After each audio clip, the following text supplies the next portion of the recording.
దేవుని స్తోత్రం. ప్రియమైన దేవుని బిడ్డలారా, ఈరోజు నేను మీ మధ్యకు రావడానికి కారణము మొదటిగా దేవుడు సేవకులు మరియు సంఘ సెక్రటరీగా వీరు ఇరువురు కూడా మాట్లాడుకొని నన్ను ఆహ్వానించడం జరిగింది. నిజంగా ఇది నాకు గొప్ప భాగ్యంగా నేను ఎంచుకుంటూ ఉన్నాను. ప్రియమైన దేవుని బిడ్డలారా, పైన మహేష్ స్తోత్రం పాస్టర్ గారిని చిన్నప్పటి నుంచి కూడా నేను కావచ్చు, మా అక్క, మా అన్న, మేమందరం కూడా పెద్ద నాన్న అనేవాడు. మా నాన్న పైన మహేష్ స్తోత్రం పాస్టర్ గారు ఇద్దరు కూడా సమకాలికులు. ఏమన్నా 1-2 సంవత్సరాలు తేడా ఉంటుందేమో, కానీ మా తండ్రి గారు నేర్పించిన విధానంలో పెదనాన్నగారు అని పిలిచేవాళ్ళు. వారిరువురు, వారితో పాటు పిడుగు మోషే పాస్టర్ గారు, వీరు ముగ్గురు కూడా అల్లూరు ఫీల్డ్ బాప్టిస్ట్ చర్చెస్ ఆ చర్చెస్ ఉద్యమం కోసంగా, అభివృద్ధి కోసంగా వారు ముగ్గురు సీనియర్ పాస్టర్లుగా చాలా కృషి చేశారు. మా తండ్రి గారి కంటే కూడా సీనియర్లు అయినటువంటి పిడుగు మోషే పాస్టర్ గారు మరియు పైన మహేష్ స్తోత్రం పాస్టర్ గారు చాలా సుదీర్ఘమైన పరిచర్య మన తెలుగు బాప్టిస్టు సంఘాల్లో వారు చేశారు. ఈరోజు గ్రామాల్లో సహితము సంఘాలు నిలబడి ఉన్నాయంటే పెద్దలు చేసినటువంటి ఆనాటి పరిచర్య, వారి యొక్క నిజాయితీ నిస్వార్థ పూరితమైనటువంటి పరిచర్య మూలంగా ఈరోజు పల్లెటూరులో కూడా బాప్టిస్టు సంఘాలు నిలబడి ఉన్నాయని నేను విశ్వసించి దేవునికి కృతజ్ఞతాస్తుతులు చెల్లిస్తూ ఉన్నాను.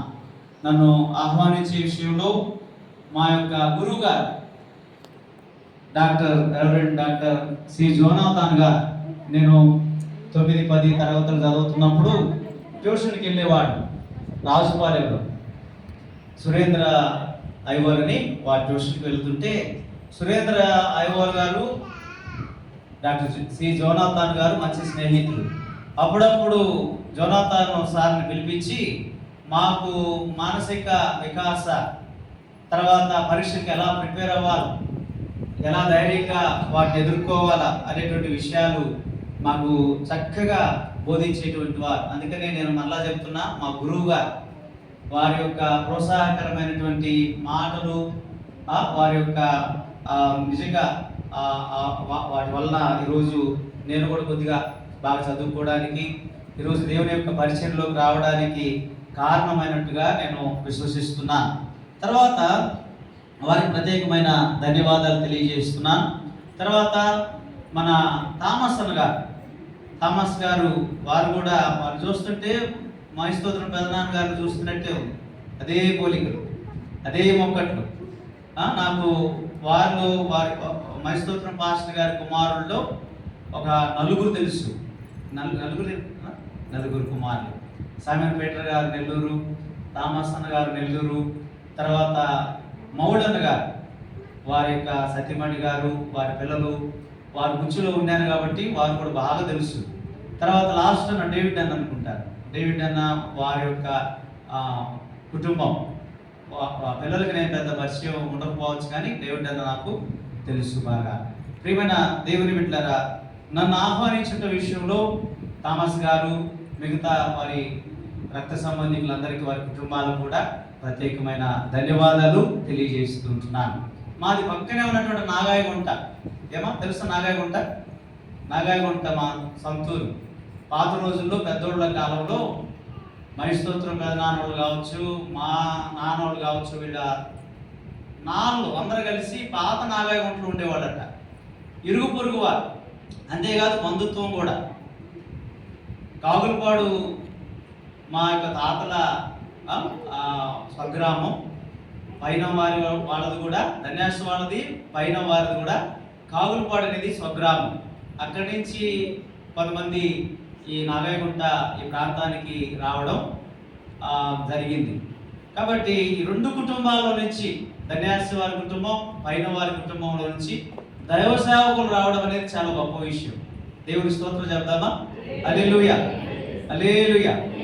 ఈరోజు పైన మహిస్తోత్రం పాస్టర్ గారిని జ్ఞాపకం చేసుకుంటూ వారి యొక్క జ్ఞాపకార్థమై ఒక మంచి పునాదులు కలిగినటువంటి ఒక సంఘం మరాఠైనా అనేటువంటి గ్రామంలో వెలియడం అనేది నిజంగా చాలా సంతోషదాయకం. అందుకు కూడా దేవునికి మనం స్తోత్రం చెప్తాం. హల్లెలూయా, హల్లెలూయా. నిజంగా తల్లిదండ్రులు సన్మానించుట దీర్ఘాయుష్కు మూలం. ఏమంతేనా? నువ్వు దీర్ఘాయుష్మంతుడు ఉన్నట్లు నీ తల్లిని నీ తండ్రిని సన్మానించుము. వారు ఇక్కడ లేరు ప్రస్తుతం, లేకపోయినా కూడా వారిని జ్ఞాపకం చేసుకుంటూ వారి మెమోరియల్గా ఒక మందిరాన్ని కుమార్తెలు సార్ ఒక అక్క అనుకుంటా కదా, ఒక అక్క గారు వీరందరూ కూడా మర్చిపోకుండా మహిస్తోత్రం పాస్టర్ గారు వారి పరిచర్య అది ఇంకా ముందుకు కొనసాగాల, మేము తీసుకెళ్లాలా అనేటువంటి నినాదంతో వీరి కుటుంబీకులు అందరూ కూడా మనవరాళ్ళు కూడా కోరుకొని ఈ రీతిగా ముందుకు తీసుకెళ్ళడం చాలా సంతోషము. నిజంగా మీరందరూ నన్ను కూడా మా సంఘస్థులను కూడా అందరినీ ఆహ్వానించారు. అందుకు కూడా మీ అందరికి కూడా నేను కృతజ్ఞతలు వందనాలు తెలియజేస్తున్నాను. చాలా క్లుప్తంగా అందరికీ బాగా ఆకలేస్తుందా? ఆకలేస్తుంది కదా, సమయం కూడా చాలా దాటిపోతుంది. కాబట్టి చాలా క్లుప్తంగా మనం దేవుని యొక్క వాక్యాన్ని ధ్యానం చేసుకుని మనం ముగించుకుందాం. అందరం కన్ను మూసుకుందాం. నలిగిన సమయములో కృంగిన వేదనలో నలిగిన సమయములో కృంగిన వేదనలో ఆదరించే యేసయ్యా, ఆదరించే యేసయ్యా, నీకు స్తోత్రములు యేసయ్యా, నీకు స్తోత్రములు. అందరూ చెప్దాం. నీకు స్తోత్రములు యేసయ్యా, నీకు స్తోత్రములు. నీ ప్రేమ నీ శక్తి ఉన్నతమైనది యేసయ్యా, నీ బలము నీ స్వరము శ్రేష్టమైనది యేసయ్యా, శ్రేష్టమైనది. మమ్మల్ని మిక్కిలిగా ప్రేమించున్న మా ప్రియ పరలోకపు తండ్రి, మీ ఘనమైన పరిశుద్ధమైన నామమును బట్టి మీకు ఎనలేని వందనాలు స్తుతులు స్తోత్రాలు చెల్లిస్తూ ఉన్నాం. అయా తండ్రి, మీ అనాది సంకల్పమును బట్టి ఈ దినమందు ప్రభువా మరాఠీ ఈ గ్రామంలో ప్రభువా కీర్తిశేషులు పైన నైనా మహిస్తోత్రం పాస్టర్ గారి నైనా జ్ఞాపకార్థముగా నిర్మించబడినటువంటి నైనా తెలుగు బాప్టిస్టు చర్చిలో ప్రభువా అయా మీరు మమ్మలను సంఘమంతటిని కూడా అయా నైనా స్థానిక సంఘముతో నైనా మీరు చేర్చినందుకు నైనా మీకు వందనాలు స్తోత్రాలు చెల్లిస్తుంటున్నాం. ఇదిగో నీ దీనదాసులు ప్రభువా పరిచయం చేస్తున్నా అయా నైనా తండ్రి మీ సేవకులు ప్రభువా సంఘ కాపరి గారు నైనా డాక్టర్ సి జోనాథాన్ గారిని బట్టి వారి కుటుంబాన్ని బట్టి నీకు వందనాలు. అయా తండ్రి పైన మహిస్తోత్రం పాస్టర్ గారి కుమార్తెలు అయా వారి కుటుంబస్తులు నైనా మనవరాళ్ళ సంతానం అంతటిని బట్టి కూడా నీకు వందనాలు ప్రభువా. ఈ మరాఠా అనే గ్రామాన్ని ప్రభువా మీరు దీవించినందుకు వందనాలు. ఇంత మంచి సంఘాన్ని ప్రభువా ఇక్కడ మీరు నెలకొల్పినందుకు మీకు వందనాలు ప్రభువా. ఇటు మంచి నైనా పరిశుద్ధ మందిరములో ప్రభువా మమ్మలను కూడా నైనా ఇమ్మానుయేల్ బాప్టిస్ట్ చర్చి బుచ్చిరెడ్డిపాలెం సభ్యులందరినీ కూడా మీరు చేర్చినందుకునైనా మీకు వందనాలు స్తోత్రాలు చెల్లిస్తున్నాం. చదవబడిన వాక్యాన్ని దీవించమని ఈ వాక్యము ద్వారా మీరే మాతో మాట్లాడి సూటిగా స్పష్టంగా మాట్లాడినైనా మమ్మల్ని సరిచేయమని వేడుకుంటూ మీ పునరుద్ధాన నైనా అభయమునైనా మాకు అందరికి అనుగ్రహించి మమ్మల్ని నడిపించమని సమస్త మహిమ ఘనత ప్రభావాలు ఆరోపించుకోమని యేసయ్య పరిశుద్ధ నామంలో అడిగి వేడుకుంటున్నాం తండ్రి, ఆమేన్. ప్రభునందు ప్రియమైన దేవుని బిడ్డలారా, ఈ యొక్క సమయంలో ఈ పునరుద్ధానం, తిరిగి లేచుట, తిరిగి బ్రతుకుట, యేసుక్రీస్తు ప్రభువారు ఆయన మన అందరి పాపముల నిమిత్తం ఆయన మృతి పొంది సమాధి చేయబడి మూడవ దినమైనటువంటి ఆదివారమునైన సజీవునిగా తిరిగి లేచాడు. యేసు ప్రభువును మనం ఎందుకు నమ్ముతున్నాము అనంటే, మనము కూడా సజీవులము కావడానికి. పాపము వలన వచ్చు జీతం మరణం గనుక మనుషులందరూ పాపము చేసి దేవుడు అనుగ్రహించు మహిమ పొందలేకపోతున్నారు గనుక యేసు ప్రభువారు నీ కోసం, నా కోసం, మనందరి కోసం ఈ లోకానికి వచ్చి ఆ కల్వరి శిలువలో ఆయన బలియాగమయ్యాడు. ఆయన రక్తము గార్చి మన పాపాలన్నిటిని కూడా పరిహరించాడు. ఆయన చనిపోయి సమాధి చేయబడి ఆయన మూడవ దినమున ఆదివారమున, ఈరోజు పునరుద్ధాన ఆదివారమున ఆయన సజీవునిగా తిరిగి ఆయన లేచాడు. ప్రియమైన దేవుని బిడ్డలారా, ఆయన ప్రథమ ఫలముగా ఇదిగో మానవులమైనటువంటి మనందరిలో కూడా ప్రథమ ఫలముగా మృతులలో నుండి ఆయన పునరుద్ధానం గావించబడ్డాడు. ఆయన తదుపరి మన వరుసల్లో మనం పునరుద్ధానం చెందుతాం. పునరుద్ధానం అనగా చనిపోయిన వారు తిరిగి లేచుట, బ్రతుకుట. పునరుద్ధానం అనగా బ్రతికినటువంటి వారు మరి అన్నడు కూడా చనిపోకుండుట. ప్రియమైన దేవుని బిడ్డలారా, ఈరోజు ఈ పునరుద్ధానం మనందరికీ ప్రాప్తింప చేయడానికి యేసుక్రీస్తు ప్రభువారు స్వయంగా మరణానుభవం పొంది సమాధి చేయబడి ఆయన మూడవ దినాన పునరుద్ధానుడై తిరిగి లేచాడు. హల్లెలూయా, దేవుని స్తోత్రం కలుగును గాక. ప్రియమైన దేవుని బిడ్డలారా, ఆయన నమ్మినటువంటి మనందరం కూడా, విశ్వసించిన మనందరం కూడా ఒక రోజు మనం అందరూ కూడా తిరిగి సమాధుల్లో నుంచి లేస్తామనేటువంటి గొప్ప నిరీక్షణ యేసు ప్రభువారి పునరుద్ధానం మనకు అనుగ్రహించింది. ప్రియమైన దేవుని బిడ్డలారా, కాబట్టి పునరుద్ధానం యొక్క ముఖ్యమైనటువంటి విషయాలు మనం ఈరోజు ధ్యానం చేసుకుందాం. ప్రియమైన దేవుని బిడ్డలారా, the significance of Christ resurrection. ప్రియమైన దేవుని బిడ్డలారా, యేసు ప్రభువారి యొక్క పునరుద్ధానం యొక్క గొప్పతనం, ప్రాధాన్యత ఏమిటో ఈరోజు ఒక 5-6 విషయాలు మనం తెలుసుకొని మనం ముగించుకుందాం. 15 నిమిషాల్లో ముగిస్తాను.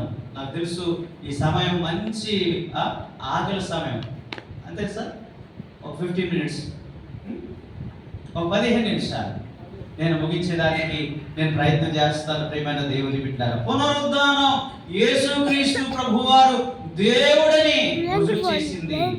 ప్రియమైన దేవుని బిడ్డలారా, ఆయన తన మరణాన్ని గురించి, తన యొక్క పునరుద్ధానాన్ని గురించి ఆయన ముందుగానే ప్రకటించుకున్నాడు. ప్రకటించుకున్న ప్రకారం చనిపోయాడు, మూడవ దినానే ఆయన తిరిగి లేచినాడు. మనం చదువుకున్న, మీరు చదివించారనుకుంటాను పాస్టర్ గారు, అది మత్తయి సువార్త 28వ అధ్యాయం మొదటి నుంచి చదివారు కదా. నేను వచ్చేటప్పుడు చదువుతుంది అదే అనుకుంటాను. 28వ అధ్యాయం 6వ వచనం ఒకసారి చదువుకుందాం. ఆయన ఇక్కడ లేడు, తాను చెప్పినట్టే ఆయన లేచి ఉన్నాడు. చెప్పినట్టే, తాను చెప్పినట్టే ఆయన మృతులలో నుండి లేచి ఉన్నాడు. ప్రియమైన దేవుని బిడ్డలారా, తన మరణం గురించి ముందుగా చెప్పాడు, తన యొక్క పునరుద్ధానం గురించి ముందుగా చెప్పాడు. తాను చెప్పినట్టే ఆయన తిరిగి లేచాడు. ఆయన తిరిగి లేచుట ద్వారా ఆయన ప్రభువని రుజువుపరచుకోవడం మనం గమనించవచ్చు. చూడండి, రోమాపత్రిక 1వ అధ్యాయం రోమాపత్రిక 1వ అధ్యాయం మొదటి చదువుకుందాం. యేసుక్రీస్తు దాసులను అపోస్తులుగా ఉన్నట్టుకు పిలువబడిన వాడును, దేవుని సువార్త నిమిత్తం ప్రత్యేకింపబడిన వాడినైన పౌలు, రోమాలో ఉన్న దేవుని ప్రియులకందరికీ అనగా పరిశుద్ధులుగా ఉన్నట్టుకు పిలువబడిన వారికి అందరికీ శుభమని చెప్పి రాయినది. మన తండ్రి అయిన దేవుని నుండి, ప్రభు అయిన యేసుక్రీస్తు నుండి కృపా సమాధానములు మీకు కలుగును గాక. దేవుడు తన కుమారుడును మన ప్రభువునైన యేసుక్రీస్తు విషయమైన ఆ సువార్తను పరిశుద్ధ లేఖనములందు తన ప్రవక్తల ద్వారా ముందు వాగ్దానం చేసెను. యేసుక్రీస్తు శరీరమును బట్టి దావీదు సంతానముగాను మృతులలో నుండి పునరుద్ధానుడైనందున పరిశుద్ధమైన ఆత్మను బట్టి దేవుని కుమారుడుగాను ప్రభావముతో నిరూపింపబడిను. ఈయన నామము నిమిత్తం సమస్త జనులు విశ్వాసమునకు విధేయులగునట్లు ఈయన ద్వారా మేము కృపను అపోస్తులత్వమును పొందితిమి. మీరును వారిలో ఉన్న వారై యేసుక్రీస్తు వారుగా ఉన్నట్టుకు పిలువబడి ఉంటూ ఉన్నారు. కాబట్టి ప్రియమైన దేవుని బిడ్డలారా, యేసుక్రీస్తు ప్రభువారు దేవుడు, యేసుక్రీస్తు ప్రభువారు దేవుని కుమారుడని పునరుద్ధానము రుజువుపరిచిందనే విషయాన్ని దేవుని యొక్క వాక్యం స్పష్టంగా తెలియజేస్తున్నది. ప్రియమైన దేవుని బిడ్డలారా, ఆయన దైవత్వం రుజువుపరచబడిందనే విషయాన్ని మనం గమనిస్తున్నాం. చూడు, రోమా పత్రిక 10వ అధ్యాయం 9వ వచనాన్ని కూడా చదువుకుందాం. రోమా పత్రిక 10వ అధ్యాయం 9వ వచనం, అదేమనగా యేసు ప్రభువని నీ నోటితో ఒప్పుకొని దేవుడు మృతులలో నుండి ఆయన లేపెనని నీ హృదయమందు విశ్వసించిన యెడల నీవు రక్షింపబడదువు. యేసు ప్రభువారి యొక్క పునరుద్ధానమును బట్టి యేసు ప్రభువని రుజువుపరచబడింది, యేసు దేవుడని రుజువుపరచబడింది. ఆయన యందు విశ్వాసం ఉంచడమే కాదు, ఆయన ప్రభువని నోటితో ఒప్పుకోవడమే కాదు, హృదయమందు విశ్వసించడం ద్వారా ఈరోజు మనందరం కూడా రక్షించబడ్డాం. ప్రియమైన దేవుని బిడ్డలారా, యేసు ప్రభు, యేసుక్రీస్తు అందరికీ ప్రభువు, యేసుక్రీస్తు అందరికీ దేవుడు. ఈరోజు యేసు ప్రభు వారు సమాధిలో నుంచి తిరిగి లేచడం ద్వారా ఆయన దేవునిగా నిరూపించబడుతున్నాడు.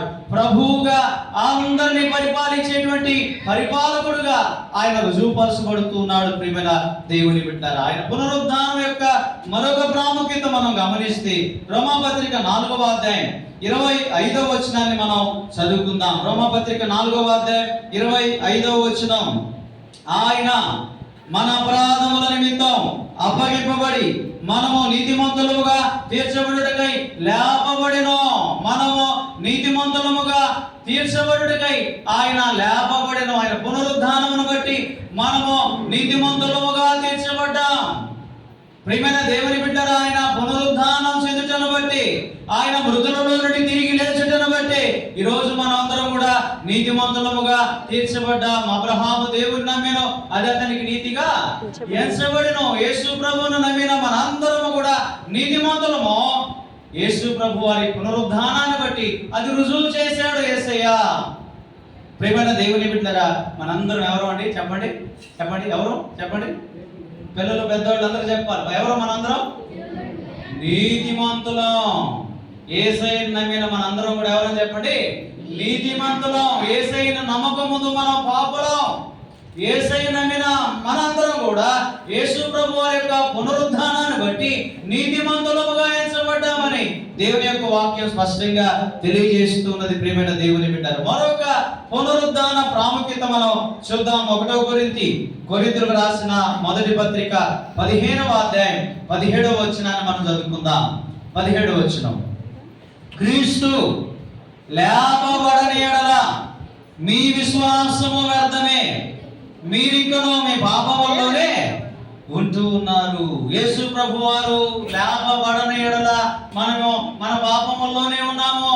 యేసు ప్రభు వారు లేచాడు గనుక పాపాలన్నీ కూడా పరిహరించబడ్డాయి. హల్లెలూయా. ప్రియమైన దేవుని బిడ్డలారా, ఈ రోజు మన పాపాలన్నీ కూడా పరిహరించడానికి రుజువు ఏంటంటే యేసయ్య పాపాలు జయించి మరణాన్ని జయించి ఆయన తిరిగి 3వ దినాన సజీవునిగా లేచిన దాన్ని బట్టి మన పాపాలన్నీ కూడా క్షమించబడ్డాయి. నమ్ముతామా? ఆమె చెప్తామా? ఆమె నిజంగా మన పాపాలన్నీ కూడా క్షమించబడ్డాయి. యేసయ్య పునరుద్ధానం బట్టి రుజువుపరచబడినటువంటి విషయం ఏంటంటే మానవులు ఆయన విశ్వాసం ఉంచినటువంటి వారందరి పాపాలన్నీ కూడా పరిహరించబడ్డాయి, తుడిచివేయబడ్డాయి, క్షమించబడ్డాయి. కాబట్టి ప్రియమైన దేవుని బిడ్డలు, మరొక ప్రాముఖ్యతను కూడా మనం చదువుకుందాం.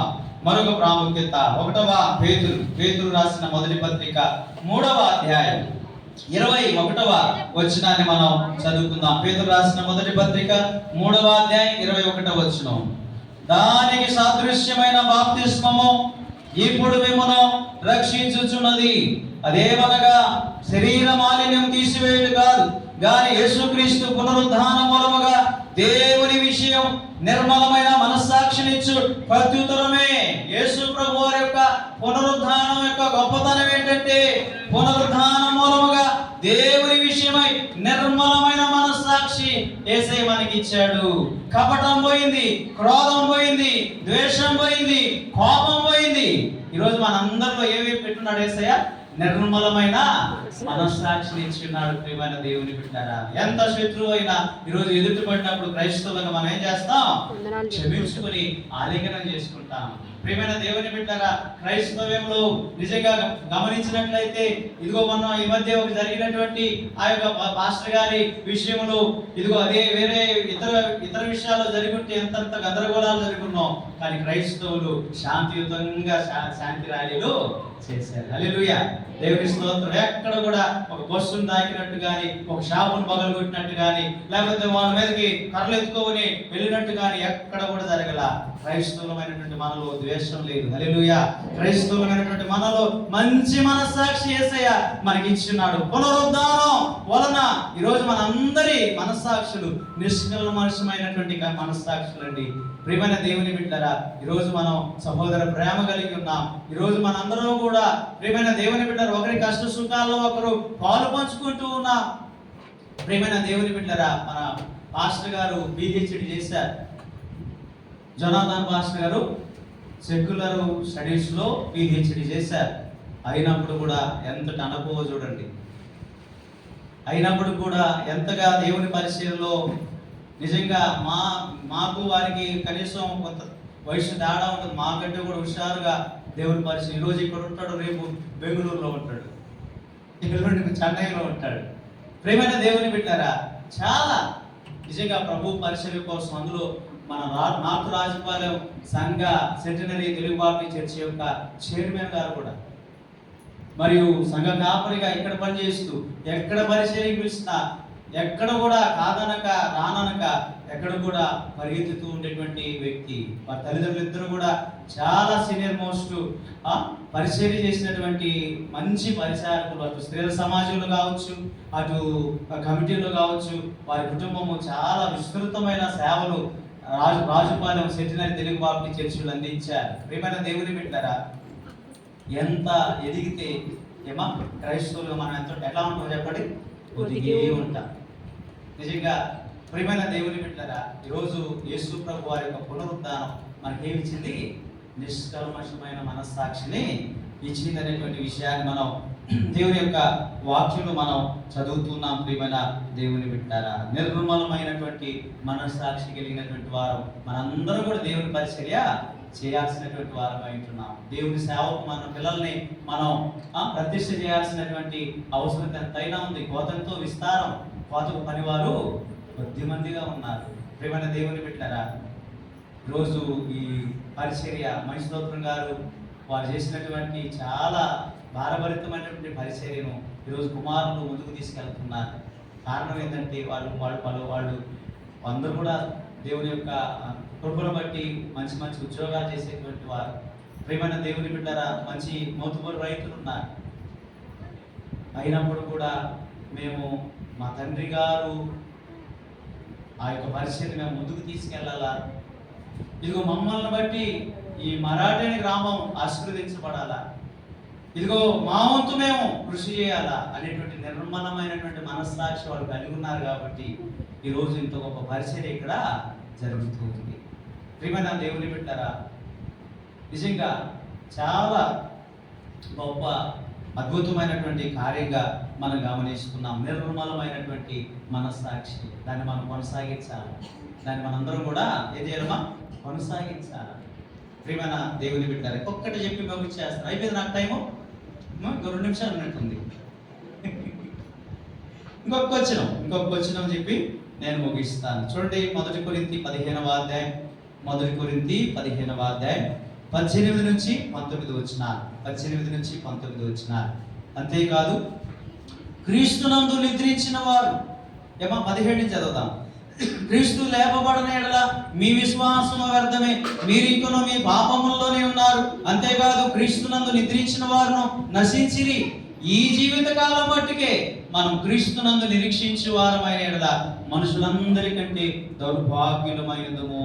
ప్రియమైన దేవుని బిడ్డలారా, మన యొక్క నిరీక్షణ ఈ జీవిత కాలం మట్టుకే కాదు, ఈ 100 ఏళ్ల జీవితం మట్టుకే కాదు. మరణించిన తర్వాత పరదేశుందండి మనకి. యేసయ్య ఆ యొక్క దొంగకు అభయమిచ్చాడే, నేడు నీవు నాతో కూడా పరదేశంలో ఉందువు అని వాగ్దానం చేశాడే.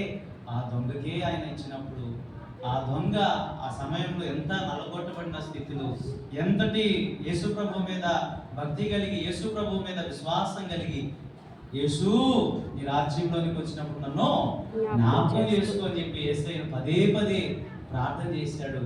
యేసయ్య ఆ దొంగ మనస్సు, నిర్మలమైనటువంటి మనస్సును గమనించాడండి. ఆ సమయంలో అంటున్నటువంటి మాట, నేడు నీవు నాతో కూడా పరదేశంలో ఉండు.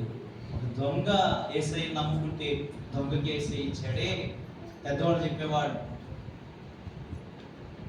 యేసయ్య వ్యభిచారులైనా క్షమిస్తాడంట, వేషధారులను క్షమించడని.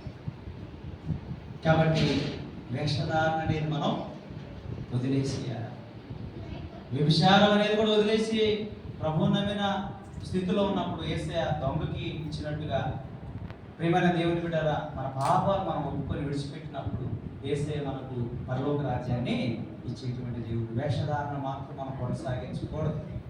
ఏ పాపం కూడా మనం కొనసాగించకూడదని దేవుని యొక్క వాక్యము సెలవిస్తుంది. అందుకని ఈ జీవిత కాలం మట్టికే మనము క్రీస్తునందు నిరీక్షించు వారమైన ఎడల మనుషులందరికంటే దౌర్భాగ్యులమైందుము. ప్రియమైన దేవుని బిడ్డలారా, యేసయ్యను ఎందుకు నమ్ముకున్నామంటే ఈ జీవిత కాలం మట్టికే కాదు, రాబోయేటువంటి జీవితం ఉందండి. రాబోయేటువంటి దేవుని రాజ్యములో, పరలోక రాజ్యములో కూడా మనము నిరీక్షణ కలిగినటువంటి వారంగా, మనము నిత్యజీవం పొందుకున్నటువంటి వారంగా, సదాకాలం ప్రభువుతో ఉండేటువంటి గొప్ప భాగ్యం ప్రభు మనకి అనుగ్రహించి ఉన్నాడు. కాబట్టి పునరుద్ధానం మనలో ఏం కలిగించింది చెప్పండి? నిరీక్షణ కలిగించింది, శుభ నిరీక్షణ కలిగించింది.